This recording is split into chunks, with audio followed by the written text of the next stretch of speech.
Hello everyone, আমি এখন একটা ব্লগ নিয়ে চলে এসেছি। আর দেখো সকাল থেকে বৃষ্টি শুরু হচ্ছে, আজকে প্রচুর বৃষ্টি হচ্ছে, দুপাশে ড্রেন জলে একদম ভরে গেছিলো। আর ভালোও লাগছিলো। যাই হোক, ঘরে বসবো, ভালোই লাগে বৃষ্টি উপভোগ করতে। ব্যাস, গঙ্গার জল এতটা পর্যন্ত উঠেছে, মানে অনেকটা নিচে চলে যায় জল। এখনও জল অনেকটাই ভাটা শুরু হয়েছে। বেশ খুব ভালো লাগছে এই সন্ধ্যার সময় গঙ্গার পাড়ে, সত্যি খুব ভালো লাগে। কিন্তু হাওয়া নেই, দুঃখের বিষয় খুব গরম। প্রচুর টিয়া পাখি আমাদের এখানে, কত টিয়া পাখি, এগুলো সব টিয়া পাখি উঠছে। আর এই গাছটা দেখতে এত ভালো লাগে। আর এই যে এক্সারসাইজ চলছে এখন।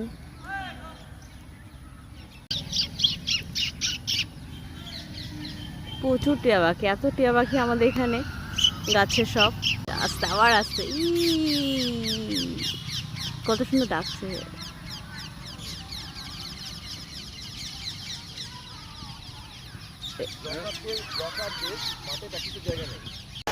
এই সন্ধ্যায় ওর হাতে স্পেশাল টিফিন মুড়ি মাখা খুব ভালো লাগে। আর রাতে চাঁদের আলোয় ভরে গেছে আমাদের পুরো শহরটা। আর রাতের ডিনার শেষ করলাম বেগুন ভর্তা, রুটি দিয়ে। টাটা।